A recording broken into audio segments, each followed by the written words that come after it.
distinction. Webster's define a lady as a well-mannered and considerate woman with high standards of proper behavior.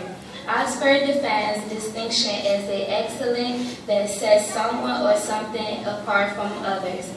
With that being established, you are the epitome of a lady of distinction. Ms. Janelle, you have inspired us to better ourselves. You have given good advice on things we could and should do to improve ourselves. You have taught us about self-esteem and to guard our heart. As a lady of distinction, you have inspired me to bring confident energy to places, to choose my friends wisely, and to never give my body up for anyone. And if it wasn't for you, then we would not have a great Ladies of Distinction program. And I thank you for being that lady. Woo!